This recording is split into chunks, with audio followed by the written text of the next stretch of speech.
అంటే cinema camera వేరు, web series camera వేరు అనేది ఏమైనా కనిపిస్తుంటుంది. కెమెరా అవన్నీ ఆ కెమెరా అవే నేను తేడాలు అనేది- ఉండవు. నేను అనేది- రైటింగ్ ఇప్పుడు ఆయన చెప్పాడు కదా, the writing makes all the difference.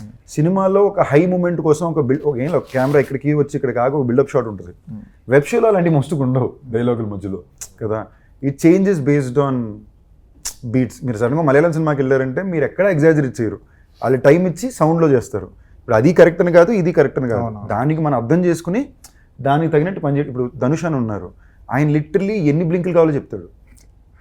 ఓకేనా, మీరు ఆ డైరెక్టర్కి తగినట్టు అర్థం చేసుకుని చెయ్యాలి. So it changes. ఎన్ని బ్లింక్లు అన్నది మైండ్లో ఎలా రన్ అవుతుంటుంది అది తప్పు. ఆయన ఎగ్జాక్ట్గా అడుగుతారండి, నాకు ఈ 4వ లైన్లో ఈ మూమెంట్లో బ్లిక్ ఉండాలి, ఈ 7వ లైన్ తర్వాత కళ్ళం నీళ్ళు మొదలు పెట్టాలి అంటాడు. ఆయన చేసి చూపించి వెళ్ళిపోతారు ఆయన. ఇప్పుడు ఆయన చేసేదిగా అది మరి మెకానికల్గా ఉండదా? డిపెండ్స్ ఆన్ ద స్టైల్ అండి. ఇప్పుడు దాన్ని కూడా మనం అడాప్ట్ చేసుకుని చేసుకోగలడమే యాక్టింగ్. రైట్.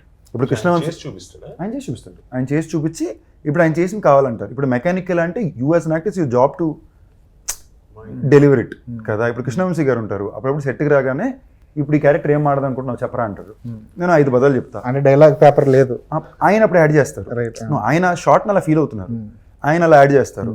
యాడ్ చేసిన తర్వాత ఇప్పుడు నువ్వు ఇది ఎలా చెప్తావు చెప్పంటారు. ఒక 7 రకాలుగా చెప్తే ఫస్ట్ వెర్షన్లో 3వ లైను, 4వ వెర్షన్లో లాస్ట్ 4 లైన్లు, 7వ వెర్షన్లో ఫస్ట్ 3 లైన్లు చెప్పు అంటారు.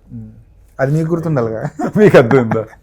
ఇప్పుడు మళ్ళీకు ప్రతి టేక్ని 4-5 సో నాకు అదొక్కడ అదృష్టం అండి, గుర్తుంటుంది నాకు మెమరీ. 30 పేజీలు ఇచ్చాయి నాకు అని మొత్తం మన యాక్టర్ ఇంకో యాక్టర్లు అందరితో లైన్లు చెప్పేస్తాడు. సందీప్ లాగా మెమరీ గ్రాస్పింగ్ చాలా ఎక్కువ ఉండే యాక్టర్ మెమరీ అండి.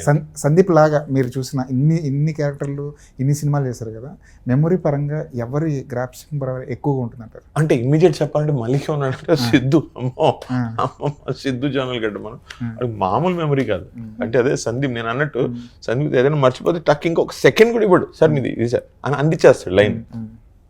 అలా సిద్ధు కూడా ఎలిఫెంట్ అయిన మెమరీ అసలు 5 పేజీలు 10 పేజీలు మొత్తం మన డైలాగ్తో సహా స్క్రీన్ పేతో సహా, అప్పుడు మీ కార్ వస్తుంది సార్ ఇలా అవుతుంది సార్, అదే అతని యాక్టింగ్తో సహా మీరు ఎలా చేస్తే బాగుంటుంది సార్, ఏమంటారు సార్ మురళి గారు బాగుంటుంది టపా టపా టపా.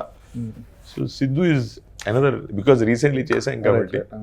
మీరు ఎప్పుడైనా సీన్ పేపర్ బట్టి పెట్టి వెళ్ళడం సెట్కి ఇలాంటివి ఏమైనా జరుగుతుంటుందా? ఇలాంటి ప్రాక్టీస్ ఏమైనా జరుగుతుంటుందా ఎప్పుడైనా? ఆయన షార్ట్ వరకు ప్రిపేర్ అవుతారండి. అవునా? ఆయన షార్ట్లో యాక్షన్ చెప్పే టైం వరకు సార్ పేపర్ పెట్టుకుని చిన్నపిల్లలు చదువుతూనే ఉంటారు. నాకు లోపల ఎంబారసింగ్ ఉంటుంది. ఓకేనా, నాకు వచ్చేదాకా సీన్ ఎస్పీ సుబ్బు కది నేను ఏ సీనో కూడా నాకు వచ్చేదాకా తెలియదు. వచ్చాక ఏం బాగా సీను నేను న్యాచురల్గా వెళ్ళాలని చూస్తా, మనోడు 2 సార్లు పేపర్ చదువుతాడు, ఓకే అని కూర్చుంటా. ఆయన చూసి అప్పుడప్పుడు మళ్ళీ నన్ను తిట్టుకుంటారేమో అని చెప్పి పేపర్ అనుకుని చదువున్నట్టు ఊరిని ఇటు తిరుగుతా. అంటే 4 సార్లు అడుగుతాడేమో అసిస్టెంట్, అయిందా చూడండి తర్వాత నన్ను పిలవండి లేదా నేను సార్ రన్ చేసుకుంటాం దీంట్లోని. సో అది అప్రోచ్ టు యాక్టింగ్ చేంజ్ అనండి. నేను చేయి పట్టి 4 సార్లు అంటే సందీప్ అలవాట్లేదు. For him that first take is the magical take. నాకు అలాగే ఫస్ట్ టేక్, కానీ దానికి నేను ప్రిపేర్ అవ్వాలి.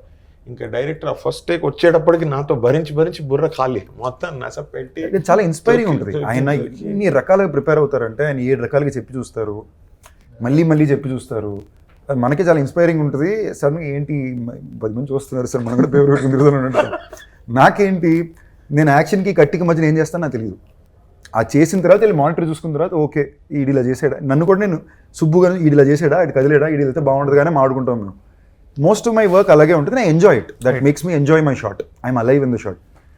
బట్ అప్పుడప్పుడు ఇప్పుడు నాకు రాయన్లో అది టఫ్ అయింది, బికాజ్ నేను మొత్తం ప్రిపేర్ అయ్యి డాట్ చేయాలి. బట్ అందులో నేనుగా ఎలా ఉండగలను, నేను ఆ చిన్న 10% ఎక్స్ ఫ్యాక్టర్ ఎలా తేయగలనే ప్రయత్నం ఉంటుంది నాకు. అప్పుడు మురళి గారు లాంటి యాక్టర్స్తో పనిచేసినప్పుడు అది నేను ఓకే సర్లే మనం ఎక్కువ చెప్పకూడదు, మనం ఎంజాయ్ చేస్తేనే ఆడియన్స్ ఎంజాయ్ చేస్తారు. మనం ఎంత నమ్ముతే అంత ఆడియన్స్ నమ్ముతారు. So it's a very interesting learning.